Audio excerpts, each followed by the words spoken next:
chers collègues, mesdames et messieurs, 3 minutes de retard, ça va, c'est pas trop mal. D'autant que j'ai pris des décisions structurelles. Nous ne ferons pas de pause jusqu'au dernier panel, parce que le temps nous est compté. Nos interprètes ont des avions à prendre. D'ailleurs, on aura peut-être l'occasion un petit peu plus tard de dire ce qu'on pense de leur travail pour ceux qui ont utilisé leur service. Mais au bout d'un moment, il faut les libérer. Donc on les libérera à l'heure, et pour pouvoir les libérer à l'heure tout en permettant les discussions, on va direct jusqu'à la fin. Donc, première table ronde de la journée, de l'après-midi, l'espace. Nous nous projetons dans l'espace. Parler d'extraterritorialité ce matin, on est dans l'extraterritorialité quand même également, donc il y a un lien, mais un lien qui sera assez ténu, puisque je crois que ce qui nous sera dit sera différent. C'est un panel qui correspond encore une fois à un centre de recherche, un centre d'études et de recherche, 50 ans de droit de l'espace et le droit de l'espace dans 50 ans, enfin j'ai oublié le titre exact, mais c'est un gros livre, un livre très savant sur le droit de l'espace, et je pense que c'est un livre très, très, très indispensable. Et peut-être qu'on s'en rendra compte en écoutant nos panélistes avec les deux directeurs qui sont très pris, parce que les spécialistes du droit de l'espace, il n'y en a pas tant que ça, mais qui ont trouvé le temps de venir. Et puis, un des contributeurs éminents, on va vous écouter. Merci à vous.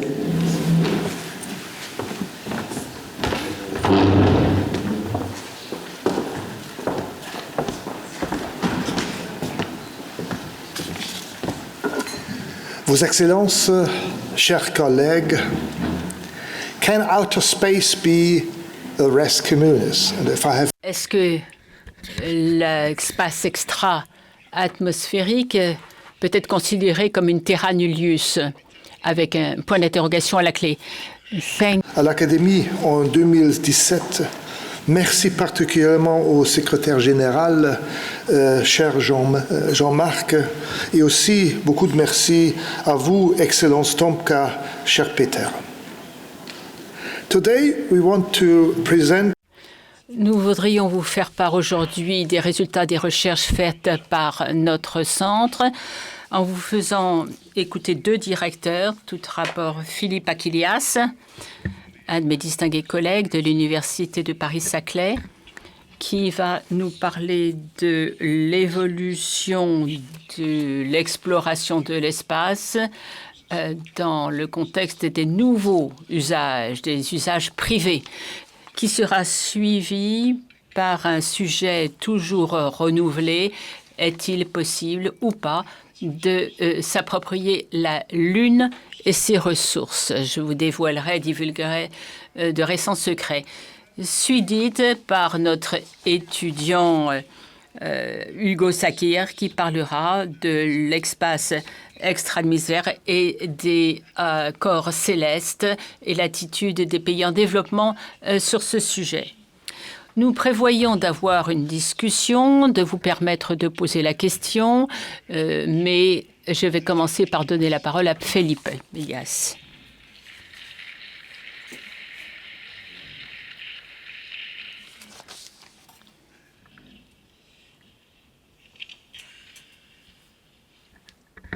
Monsieur le secrétaire général, Excellences, chers collègues, chers amis, je voudrais à mon tour remercier le curatorium de l'Académie de droit international de La Haye pour avoir choisi l'espace comme thème du centre d'études et de recherche de l'Académie pour l'année 2017. Les travaux que nous avons conduits avec mon très cher collègue, le professeur Stéphane Haubeux, et les jeunes chercheurs ont permis de mettre en lumière une discipline peu connue du droit international. Vous ne pouvez pas vous imaginer combien de fois j'ai dû répondre à la question « Ah bon, le droit de l'espace, ça existe ?» ou encore combien de fois j'ai entendu mes collègues un peu moqueurs me dire « Ah, le droit de l'espace, c'est le droit des extraterrestres ». Mais c'était sans compter sur Elon Musk, car dans la grande aventure spatiale, il y a bien un avant et un après Elon Musk.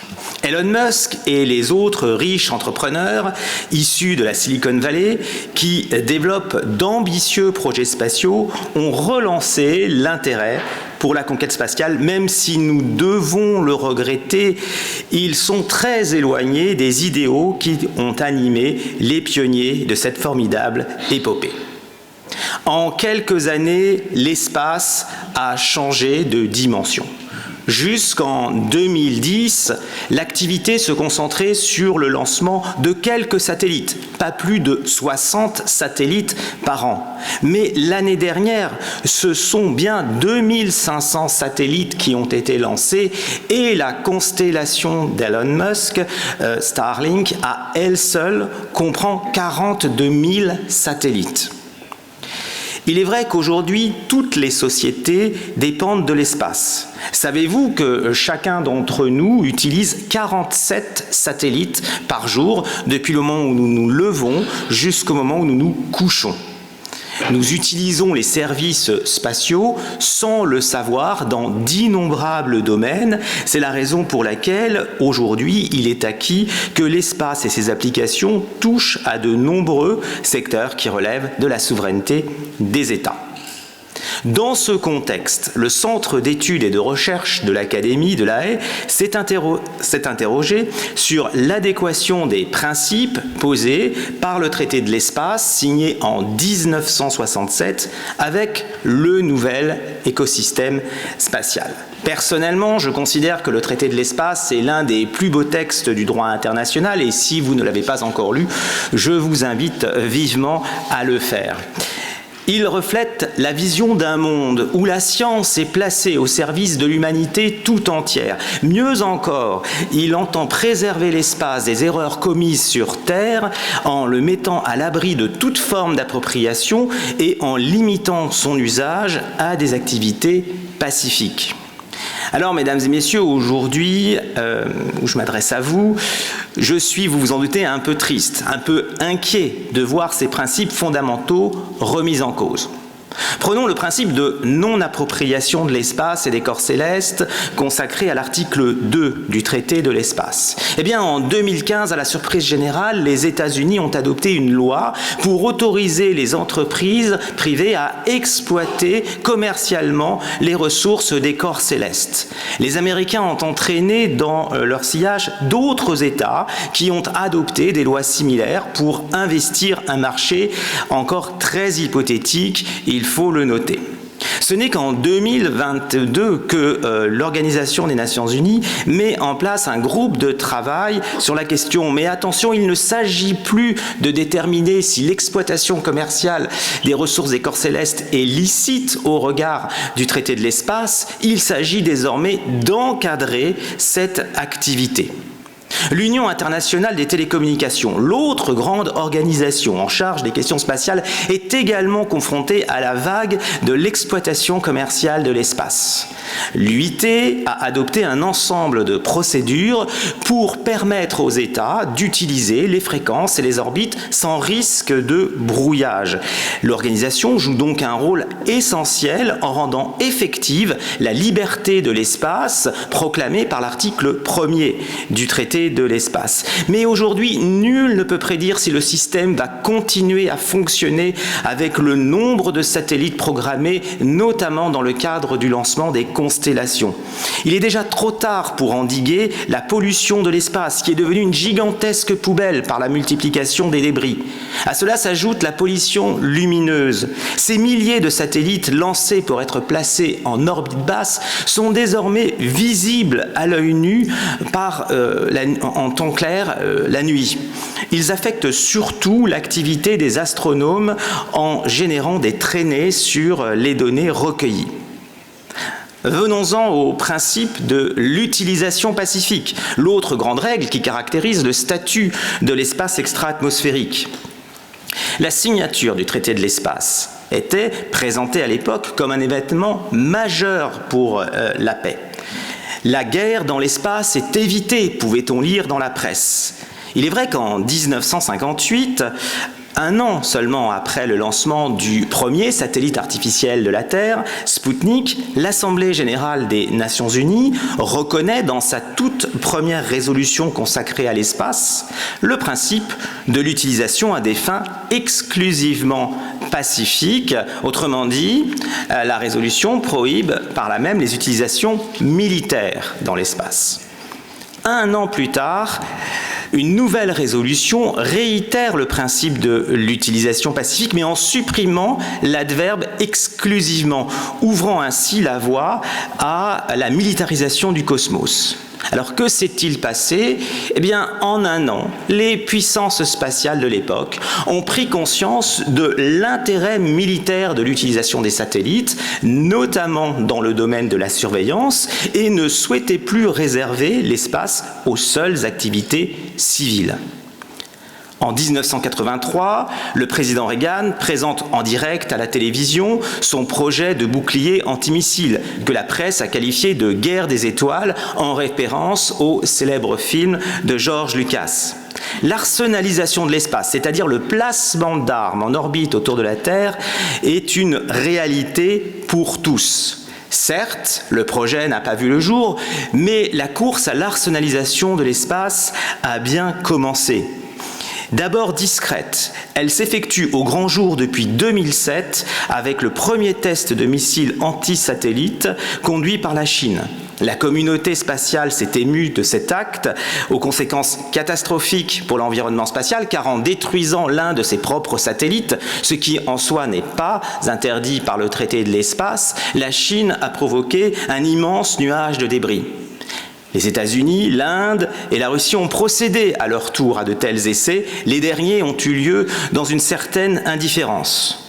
Depuis, les manœuvres inamicales en orbite se multiplient. Satellites patrouilleurs, brouillage volontaire, interception de communication, aveuglement de capteurs de satellites. Plusieurs États procèdent à la démonstration de leur capacité militaire dans l'espace. Et en 2019, considérant qu'une guerre dans l'espace est inévitable, les États-Unis et la France mettent en place des forces armées dédiées à l'espace.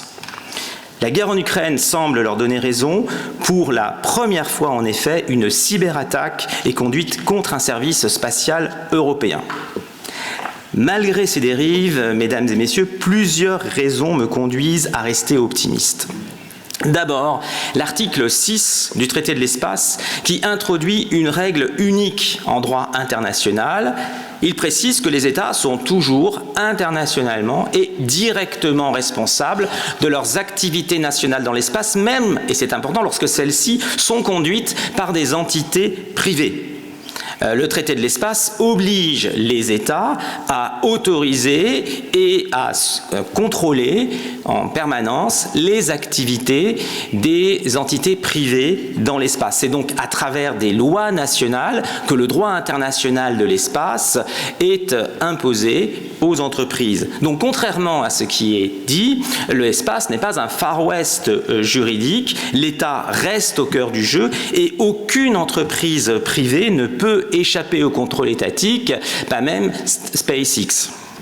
Ensuite, la société civile est de plus en plus critique face à l'exploitation abusive de l'espace.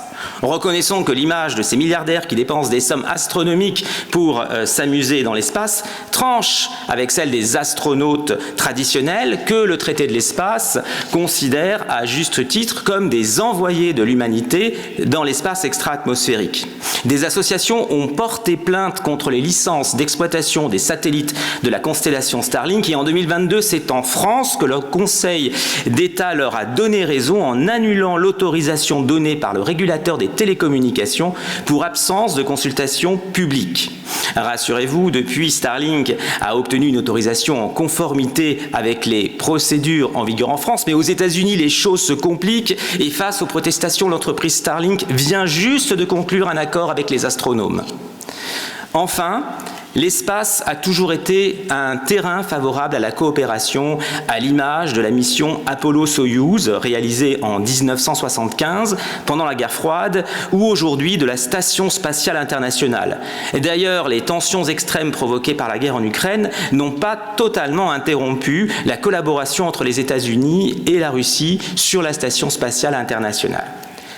La coopération doit aujourd'hui être étendue à la sphère privée, car les entreprises, dont beaucoup agissent pour le compte et dans l'intérêt de leur gouvernement, sont devenues des acteurs majeurs du développement du droit international de l'espace. En effet, celui-ci s'appuie désormais de plus en plus sur la pratique de l'industrie. D'ailleurs, et c'est un point important, l'industrie souhaite participer au développement du droit international de l'espace et revendique son rôle. La coopération et le droit international restent donc essentiels au développement harmonieux et responsable des activités spatiales. C'est une évidence pour toute la communauté spatiale. Les puissances spatiales continuent donc d'affirmer leur pleine adhésion aux principes énoncés par le traité de l'espace.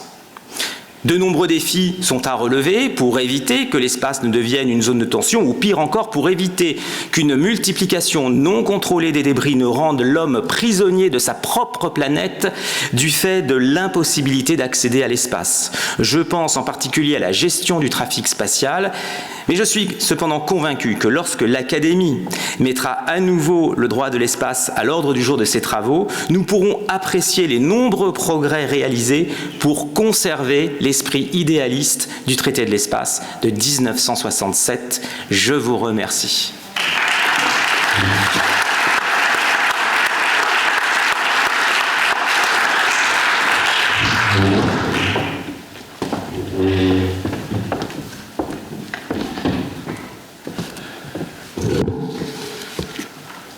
As announced, I will speak about the legal status of Je vais parler du statut juridique de la Lune et de ses ressources. Pendant des siècles, voire des millénaires, l'humanité a observé les étoiles et la Lune et s'est demandé ce qui pouvait se passer bien au-delà de notre planète. Depuis Galilée, Jules Verne, jusqu'à Armand Cobbett et Herman Dondung, des livres ont été rédigés sur le cosmos, les voyages de l'humanité et d'autres questions sur les dernières frontières ont été rédigées dans tous les domaines qui concernent la vie de l'homme. Il a fallu attendre 69 que l'humanité a finalement accompli l'un des exploits plus formidable, ça fait référence ici à l'atterrissage sur la Lune. À ce jour-là, des milliards de personnes sur la Terre ont eu l'occasion d'observer à la télévision un événement historique. Neil Armstrong, dans le cadre de sa mission Apollo 11, a fait un petit pas pour l'homme, un pas de géant pour l'humanité, devenu le premier homme à poser le pied sur la surface d'un corps céleste, la Lune, notre Lune. Ça, c'est un des faits marquants de l'histoire de l'humanité. Alors, est-ce que l'ordre juridique actuel, dans quelle mesure peut-il régir les activités de l'homme au-delà des frontières naturelles? Il y a eu depuis longtemps déjà des écrits comme Friedrich Mandel, en 1832, a écrit un petit manuel concis en allemand, je l'avoue, puisqu'il était germano-tchèque à l'époque, sur les voyages de l'homme sur la Lune et autres étoiles. Malgré une abondance d'escrits, d'érudits, et entre l'ancien président de la Cour internationale de justice, Manfred Lachs, il a fallu attendre 69, 2 ans simplement après l'atterrissage pour que le premier traité sur le droit de l'espace soit adopté au sein des Nations Unies et entre en vigueur. Le traité sur l'espace extra-atmosphérique, c'est le titre abrégé de ce texte, qui est conçu comme réalisant un compromis entre les deux grandes puissantes, les États-Unis et l'Union soviétique, caractérisée par un attachement à l'espace des fins militaires, la technologie, les objectifs politiques et l'atmosphère qui régnait alors, la guerre froide, avec la course aux armements et les essais nucléaires. On ne savait pas à l'époque quel pays atteindrait la frontière le premier, mais les deux grandes puissances, super grandes, savaient que celui qui aurait le contrôle de l'espace extra-atmosphérique aurait le contrôle de la Terre. C'est encore vrai aujourd'hui. Ce traité à 113 États parties est considéré comme faisant partie du droit coutumier. C'est un document fondamental pour toutes les activités qu'il est convenu d'appeler la Constitution de l'espace extra-atmosphérique, dont et des corps célestes nouvellement découverts. 12 ans après son adoption, les Nations Unies adoptaient et ouvraient à la signature le dernier traité sur ce sujet, l'accord sur la Lune, qui s'applique également aux autres corps célestes du système solaire, un document créant des règles impératives en matière d'exploration de la Lune et d'autres corps célestes du système solaire. Cet accord sur la Lune réitère les principes du traité sur la Lune et détaille les modalités de l'exploration et de l'utilisation de la Lune, dont ses ressources. Mais ceci s'est avéré être controversé, c'est le point de vue de nombreux États, et il n'y a eu finalement que 12 pays qui l'ont ratifié à ce jour. C'est l'accord sur la Lune et le traité sur ce sujet font que les activités, c'est l'article 3 visé par l'article 3 du traité et l'article 2 de l'accord sur la Lune. Vous avez bien sûr un article 1 du traité qui évoque la liberté d'exploration et d'usage ou d'utilisation dans le bienfait de l'humanité, et l'article 2, une clause de non-appropriation, interdiction de s'approprier la Lune. On ne parle pas spécifiquement de ses ressources. Et l'article 4, une clause de démilitarisation qui fait partie de la démilitarisation de l'espace extra-atmosphérique et pour les corps célestes. Et l'article 9, qui est un petit peu facile à expliquer parce qu'à l'époque, c'était avant que le droit d'environnement ne décolle, si je puis dire, ne prenne son essor avec la conférence de Stockholm en 69, donc légèrement avant. Des dispositions qui ont pour but apparemment de protéger l'environnement. Mais en fait, mais ça c'est mon point de vue personnel et que je ne suis pas seule à le penser, n'est pas forcément très utile. Alors, ce serait nécessaire, voire indispensable, comme l'a dit mon collègue Philippe Achilleos. Pourquoi? Parce que les orbites intéressantes, là où nous avons beaucoup de satellites envoyés par les uns et les autres, sont plein de des détritus de l'espace, et il est extrêmement difficile de s'en débarrasser. Ça reviendrait très cher, et donc si l'on pense à ce principe, le pollueur doit payer, beaucoup d'États sont très réticents à toucher ce sujet. Le principe désigne la Lune et la zone comme au-delà de la géostratégie comme une res communicium. Leur appropriation en est interdite, mais l'autre traité est plus large, trop large, pour permettre d'interdire purement et simplement toute activité économique. Dans la mesure où cette entreprise n'est pas faite dans l'avantage unique d'un seul État, la commercialisation de la Lune n'est pas interdite. Ce qui nous amène au cœur de mon sujet, le statut juridique des ressources de la Lune et leur commercialisation. Le statut et l'appropriation des ressources également, ce statut donc est moins clair que celui lunaire. Le traité sur l'espace extra-atmosphérique ne mentionne pas spécifiquement des ressources, Les opinions varient. Est-ce que le terme de appropriation au moyen de l'usage ou par tout autre moyen, entre guillemets, ça c'est l'article 2 du traité, englobe des ressources et tout le monde n'est pas d'accord sur ce point. Le libellé peu clair de ce traité montre bien à quel point il est équivoque et il exige encore des concrétisations pour qu'il se puisse utiliser à des fins opérationnelles. Cet accord de la Lune visait justement dans son article 11 cette question, la question des ressources, est dit au paragraphe 1, et le terme consacré, la Lune et ses ressources naturelles sont le patrimoine commun de l'humanité. L'article 11 poursuit, fait une distinction entre la Lune et ses ressources naturelles et crée deux systèmes juridiques. Paragraphe 2 décrète que la Lune ne fait pas l'objet d'une appropriation nationale. Paragraphe 3 précise que pas plus la surface que la sous-surface de la Lune ou toutes les ressources qu'elle contient ne sauraient devenir la propriété d'un seul État, d'une organisation intergouvernementale ou non gouvernementale, d'une organisation ou d'une autre entité ou encore de quelques personnes naturelles que ce soit. Les ressources qui sont pas en place, l'accord précise, et c'est au paragraphe 5 de l'article 11, que les États partis au présent accord, je cite, s'engagent à mettre en place un régime international, y compris les procédures impératives pour régir l'exploitation des ressources naturelles de la Lune, telle que dans la mesure où cette exploitation devient possible.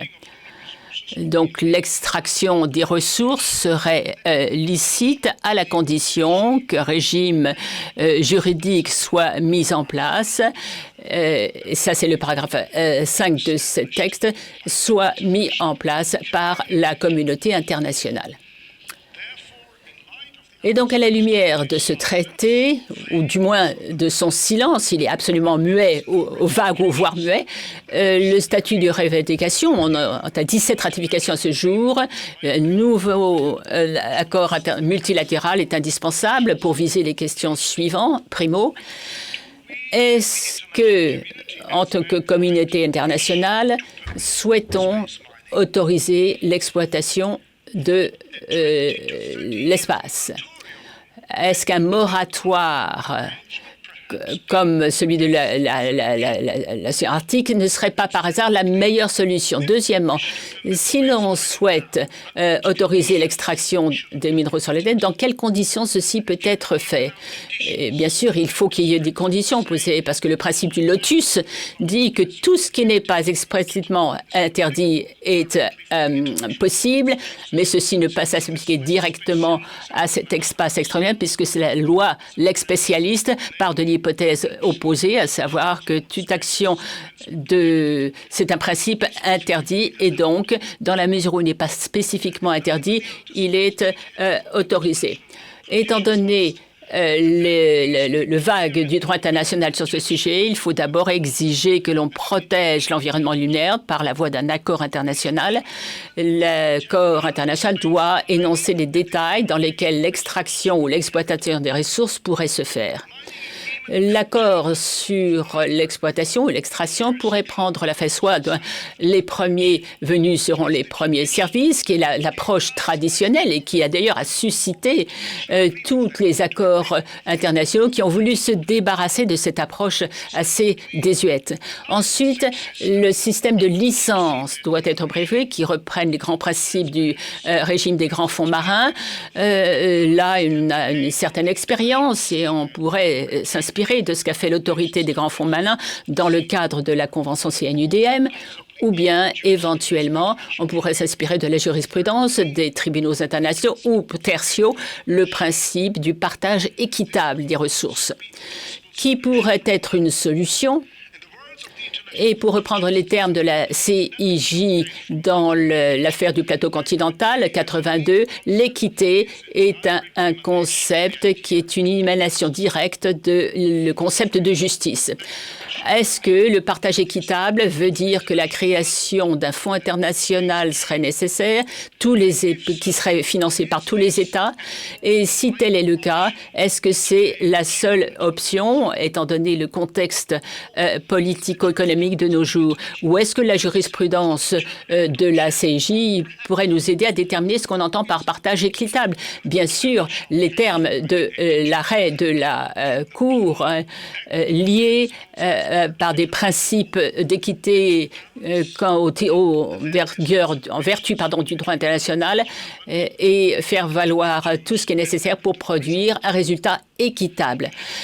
Peut-être que l'idée a déjà été esquissée à l'article 11, paragraphe 7 du traité sur la Lune. Ce paragraphe 7 dit l'objectif principal du régime à venir inclura, les développements des ressources naturelles en toute sécurité, ensuite la bonne gestion rationnelle de ces ressources, élargir les opportunités dans l'usage fait de ces ressources et finalement un partage équitable par tous les États parties et de bénéfices retirés de ces ressources en fonction des besoins des pays en développement, ainsi que les efforts déployés par les pays qui ont contribué soit directement, soit indirectement à l'exploration de la Lune seront pris en considération en tout premier lieu.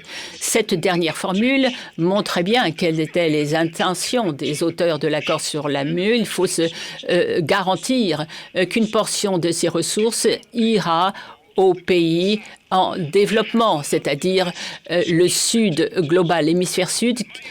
À mon sens, c'est un esprit qui doit être conservé dans le régime juridique à venir.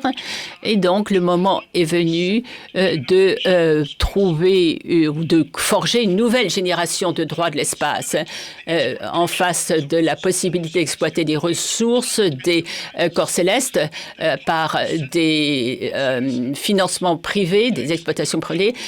Il faut prendre en compte les différents buts. Tout d'abord, préserver la liberté d'action et d'investissement. Deuxièmement, veiller à la juste distribution des profits. Troisièmement, assurer une protection suffisante de l'environnement. Et donc, pour conclure, je dirais que l'humanité revient à la Lune et le droit international se doit de la précéder. Merci.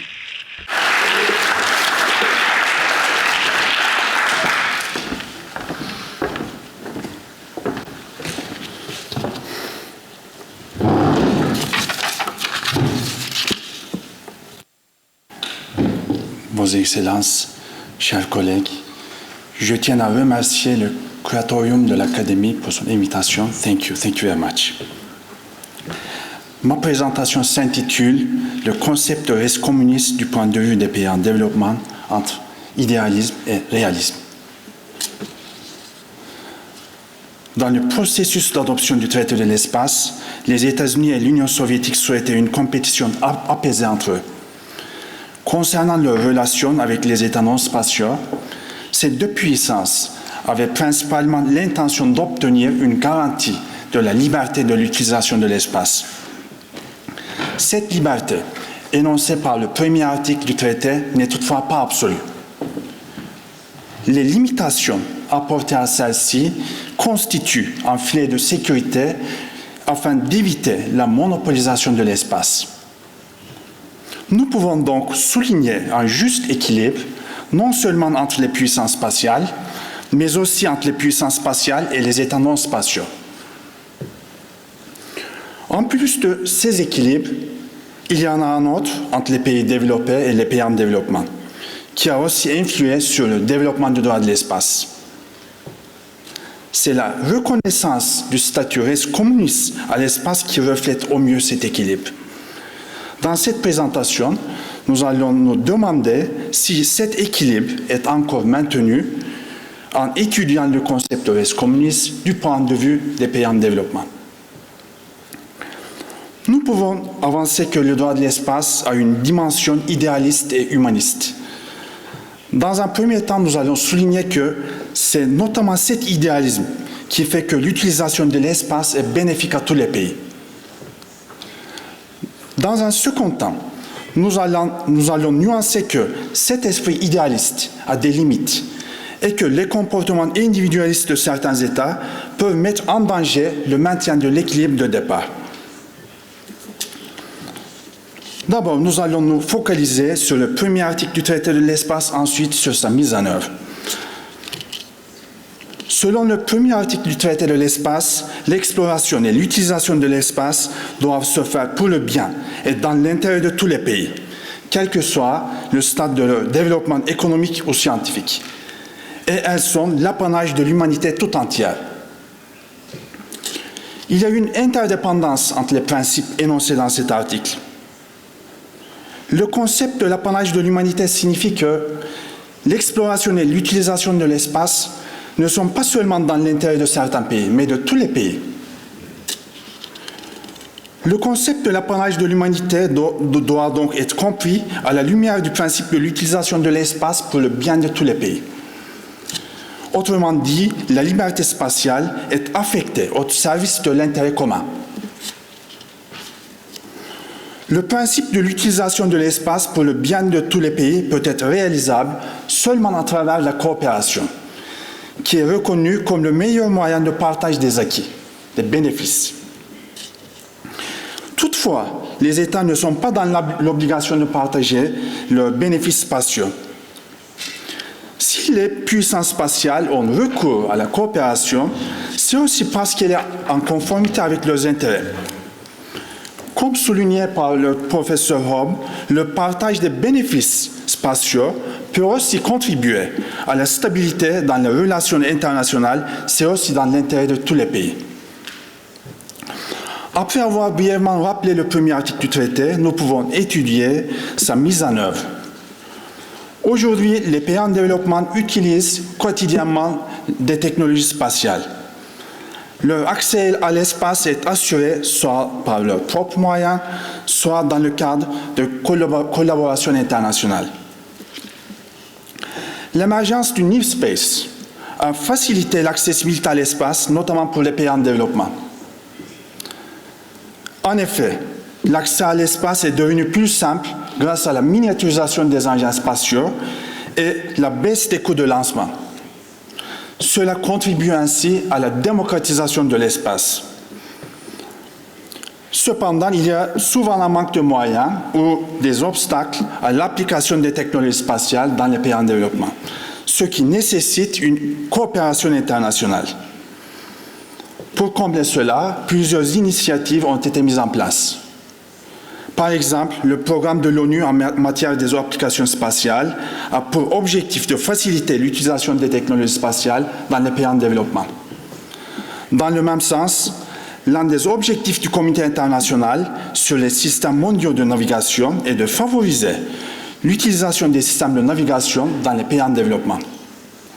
Enfin, le service offert par les fournisseurs de systèmes de navigation par satellite à toute personne dans le monde et l'accessibilité à toutes les données collectées par les satellites américains dans le domaine des sciences de la Terre sont seulement deux exemples, afin de souligner que le développement d'une technologie dans un pays peut être considéré comme une avancée de l'humanité. Le paysage ci-dessus montre que les pays en développement ont la possibilité d'accéder aux technologies spatiales. Cependant, nous assistons à l'affaiblissement de certains principes qui mettent en danger l'équilibre de départ. Avant de proposer des pistes de solutions afin de rétablir l'équilibre, nous allons mettre en avant l'affaiblissement des principes fondamentaux. Nous allons nous focaliser sur les principes suivants: le principe de non-appropriation, le principe de l'utilisation pacifique et le principe de la protection environnementale. Dans le contexte actuel, nous assistons à la multiplication des législations nationales relatives à l'exploitation des ressources spatiales.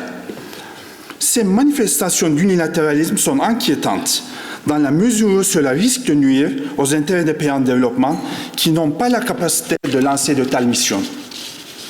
Cet unilatéralisme peut aussi avoir pour conséquence d'intensifier la course aux ressources et par conséquent de menacer la paix et la sécurité internationale.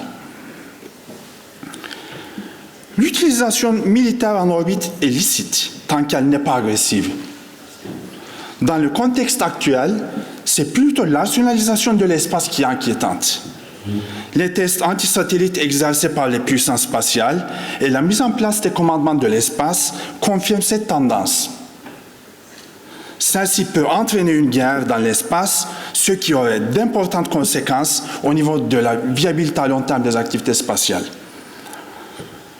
L'un des enjeux majeurs du droit de l'espace est la protection de l'environnement spatial, en particulier au regard de la question des débris spatiaux. C'est aussi devenu une préoccupation fondamentale pour les pays en développement. Nous allons maintenant proposer des pistes de solutions afin de rétablir l'équilibre de départ. Je pense que l'accord sur la Lune tient compte de l'intérêt commun et a trouvé un équilibre entre les pays en développement et les puissances spatiales. Face à la méfiance des puissances spatiales vis-à-vis du concept de patrimoine commun de l'humanité, il serait utile de le clarifier en amendant ou révisant cet accord. Une fois amendé, il serait possible que certaines puissances spatiales modifient leur position vis-à-vis de l'accord. Étant donné la vive opposition des États-Unis au projet sino-russe, il serait plus logique de se concentrer sur la sécurité des activités spatiales au lieu du désarmement de l'espace. Dans ce contexte, l'adoption d'un instrument contraignant relatif à la sécurité des activités spatiales discuté au sein du Comité de l'utilisation pacifique de l'espace serait une solution plus adaptée.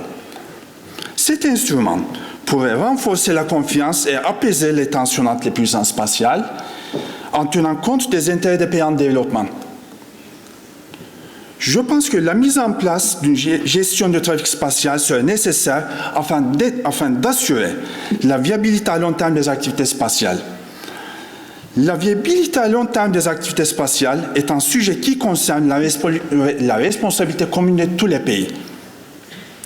La transposition du principe de la différenciation des responsabilités dans le domaine spatial concernant la prévention des déchets spatiaux ou le nettoyage des orbites serait en phase avec le télos du espace.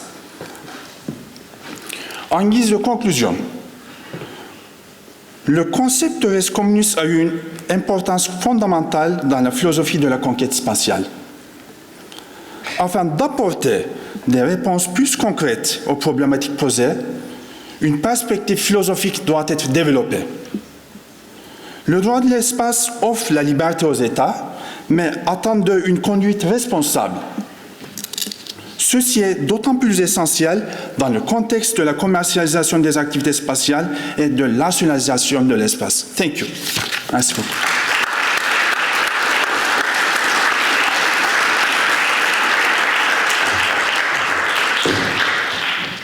So thank you very much to my fellow panelists. And we have... Merci beaucoup à nos panélistes. Et il nous reste une quinzaine de minutes pour le débat. J'aimerais dire quelques mots car le titre porte un point d'interrogation. L'espace extra-atmosphérique peut-il être res communis? Et la réponse d'un bon jury serait « eh bien, ça dépend ». Puisque les choses ne sont jamais blanches ou noires. Cela dépend notamment de si la communauté internationale a la force de créer un système pour nettoyer l'espace extra-atmosphérique.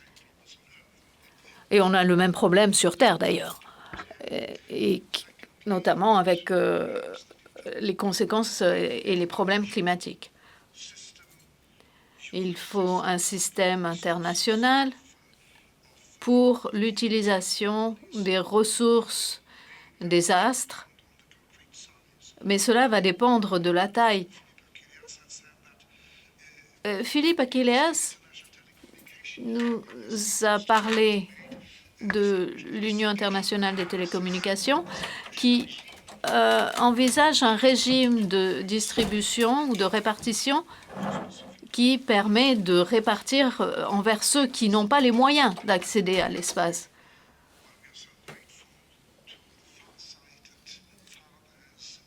Donc, nous sommes très reconnaissants à ceux qui ont organisé ce centre de recherche, car nous avons beaucoup apprécié ces recherches.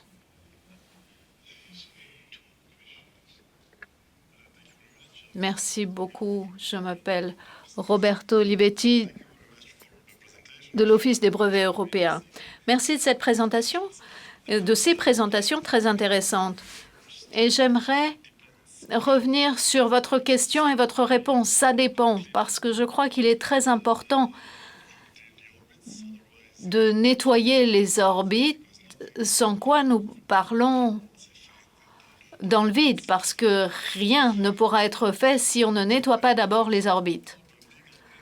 Alors ma question est, quels sont les instruments juridiques existants qui nous permettraient de faire quelque chose, et que peut faire la communauté internationale, et notamment la communauté internationale juridique, pour tenter ou pour aider à résoudre cette question?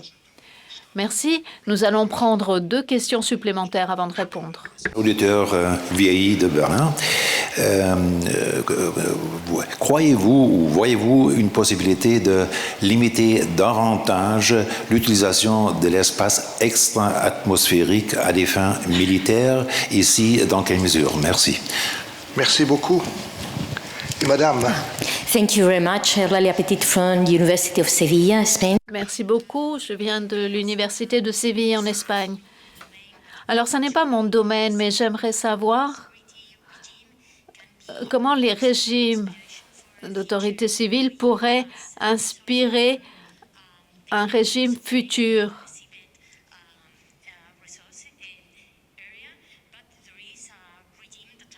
Il y a un régime qui prévoit l'appropriation et l'extraction minière des ressources et dont on pourrait s'inspirer. Je vais commencer sur le nettoyage des orbites. Aujourd'hui, alors il faut savoir que la question est apparue très tardivement à l'agenda des Nations Unies, et c'est un groupe interagence qui a été mis en place pour adopter des directives techniques en se basant sur les bonnes pratiques de l'industrie. C'est pour ça que je vous disais tout à l'heure, le droit international de l'espace se développe aujourd'hui en cherchant les meilleures pratiques dans l'industrie. Ces directives ont été adoptées en 2002. Elles ont été reprises par l'Assemblée générale des Nations Unies, mais qui précisent qu'elles n'ont rien de contraignant. Donc sur la base du droit international, nous n'avons que des textes techniques. En revanche, si l'on s'intéresse aux lois spatiales nationales qui sont adoptées pour encadrer et contrôler les activités spatiales nationales, plus particulièrement les activités privées, la France a été la première à introduire une obligation technique visant à limiter les débris dans l'espace en obligeant les opérateurs à éliminer le débris, de quelque manière que ce soit, 25 ans après la fin de mission. Alors il y a plusieurs techniques que je ne vais pas expliquer ici qui peuvent simplement placer le débris à une orbite suffisamment basse pour que naturellement le débris donc frotte sur les couches supérieures de l'atmosphère et se désintègre. Ce qui est très intéressant, c'est que les États-Unis viennent d'adopter une loi similaire, mais placent le seuil à 5 ans, 5 ans après la fin de vie de mission. Donc on voit, alors là c'est très intéressant, pourquoi les Américains le font, parce qu'ils peuvent le faire. L'industrie américaine est enfin prête, elle ne l'était pas lorsque la France a posé la règle des 25 ans, et que les États-Unis veulent ériger cette norme en norme internationale, la norme des 5 ans, pour ensuite accuser tous les autres d'être les pollueurs. Pour l'orbite géostationnaire, l'UIT a quand même adopté une recommandation visant à instaurer une orbite cimetière, c'est-à-dire au-delà de l'orbite géostationnaire établie à 36 000 km d'altitude. Donc la pratique, c'est juste avant la fin de vie du satellite, on rallume le moteur pour placer le satellite quelques centaines de kilomètres et libérer de la place sur cette zone particulièrement convoitée. Tu veux prendre les autres? Merci. Thank you. So I made... Je suis très en faveur des incitations économiques et je crois que le droit international en général doit non plus être prohibitif, mais doit inciter à faire ce qu'il faut faire. Je vois par exemple, nous sommes dans une ère de nouveaux départs de nouvelles entreprises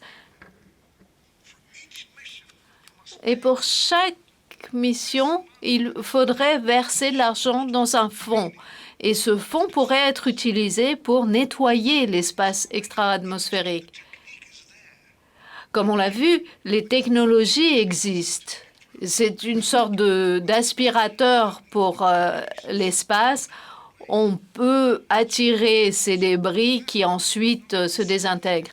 Donc, si on pouvait avoir une incitation économique pour ce faire, cela serait beaucoup plus prometteur que simplement espérer que les pays fassent de leur mieux quand ils le peuvent. Et il faut s'éloigner du principe pollueur-payeur du passé, parce que, bien entendu, les plus gros contributeurs, y compris les pays de l'Union européenne, étaient les plus gros pollueurs. En ce qui concerne l'aspect militaire, c'est un chapitre assez triste. Soyons clairs, dès le départ, d'emblée, l'espace extra-atmosphérique est d'une importance et d'un intérêt extraordinaire parce qu'on peut l'utiliser à des fins militaires. Et dans le traité sur l'espace extra-atmosphérique, à l'article 4,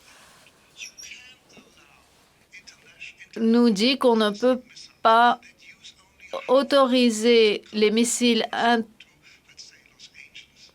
pouvant aller de Vladivostok à Los Angeles.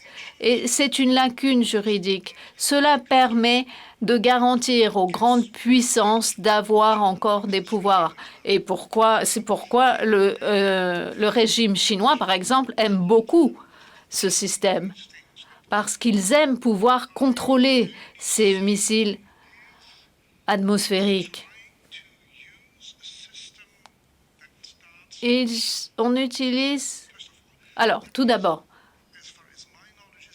pour autant que je sache, il n'y a pas encore de militarisation des corps célestes, qui pourra être peut-être l'étape suivante. On pourrait déposer des choses sur Mars ou autre.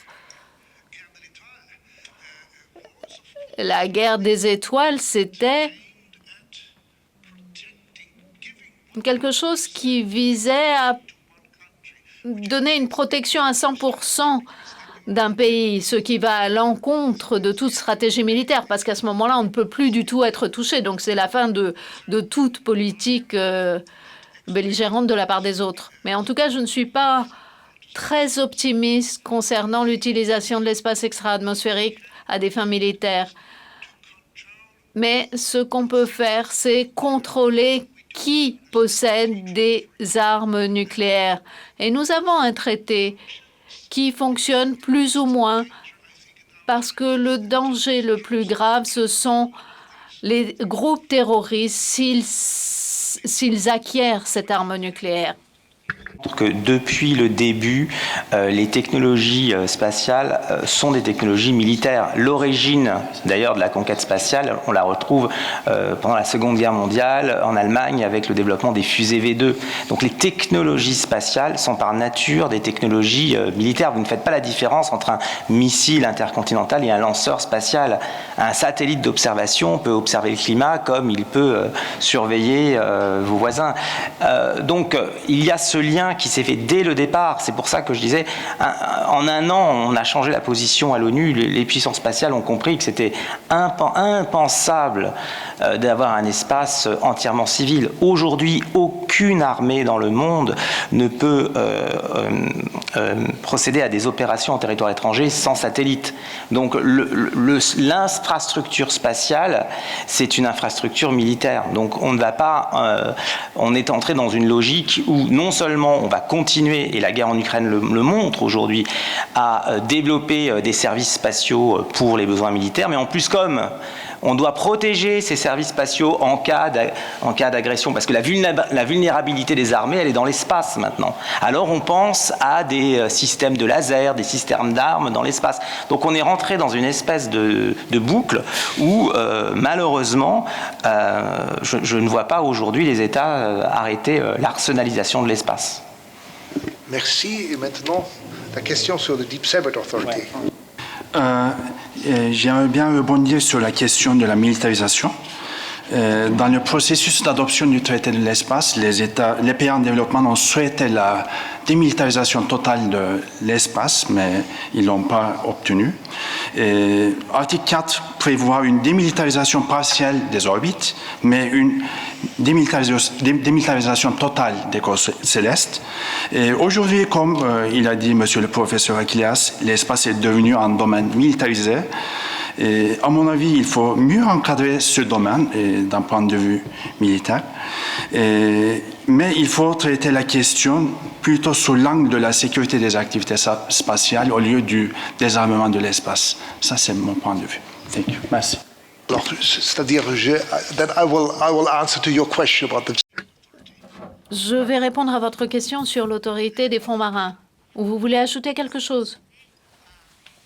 Si le système d'exploitation des fonds marins et l'autorité internationale des fonds marins serait un système qui pourrait inspirer l'exploitation minière dans les corps célestes du fait qu'il y a déjà un régime dans lequel, pour les fonds marins, il y a pas de possibilité de déclaration de souveraineté sur n'importe quelle partie des fonds marins. Et puis, l'appropriation de ressources est possible, qui sont les deux parties qui ont été exposées pour la question minière dans les corps célestes. Thank you. Dans quelle mesure pourrait être un modèle? Merci beaucoup pour votre clarification de la question. I will, however, still answer in English. Je reprends. Je crois que j'ai pris cela comme modèle, n'est-ce pas? Modèle, pourquoi? Parce que bien sûr, nous n'avons pas encore d'autorité du même type, qu'il soit déjà, contrairement à l'autorité de la CNUDM. Mais supposons qu'on l'envisage. Ce serait aux partis de prendre l'initiative de créer cette autorité. Alors, je ne suis pas forcément en faveur de cette approche. L'idée, ce serait qu'on ait une approche semi-commerciale, c'est-à-dire on ne peut pas faire ça sans contrepartie financière. C'est ça qui est intéressant. Mais il faut dans un premier temps investir.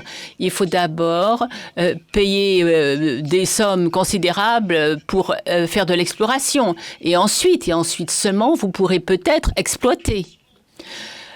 Par principe, et j'insiste, que pour ce qui me concerne, l'exploitation des ressources de la Lune et des ressources des autres corps célestes saurait être gratuite.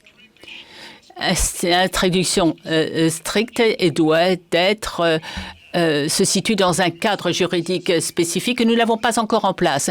Malheureusement, nous ne l'aurons pas parce que c'est dans l'intérêt bien compris de certains pays de ne rester sans régime. C'est comme pour la protection de l'environnement. La décision a quasiment été prise de ne pas mettre en place de régime. Rappelez-vous, le mécanisme de création du droit spatial, c'est un mécanisme difficile, c'est le moins qu'on puisse dire. C'est un système qui est complètement bloqué. Consensus, ça veut dire qu'il ne peut pas y avoir de progrès. Il faut interdire le progrès parce que si un pays s'oppose, on ne peut plus rien faire. On est bloqué. Alors, je ne vois pas comment il y aura toujours pays, ceux qui ont le plus d'avantages à retirer de la gestion, qui bloqueront le système. Vous voyez que là aussi, l'aspect procédural interfère avec l'aspect matériel, substantiel. Donc on ne peut pas s'étonner qu'il n'y ait pas encore de traité concret signé depuis 1970. Il n'y a plus de traité. Il y a un point aussi qui est très particulier avec le droit de l'espace, c'est qu'il y a une seule hyperpuissance spatiale, que sont les États-Unis. L'avance des Américains est telle, les budgets qui sont alloués au secteur spatial sont tellement importants aux États-Unis qu'ils contrôlent, et c'est ce qu'ils voulaient, mais ils contrôlent aujourd'hui l'espace et les entreprises privées sont placées au service de ce contrôle. Et donc la difficulté que nous avons, c'est que nous sommes face à un géant qui ne veut pas lâcher son leadership sur l'espace et qui fait tout pour le maintenir et imposer sa vision, imposer son approche aux autres États. Nous remercions au cours des questions. Merci et je crois que c'est fini le débat. Merci. Merci.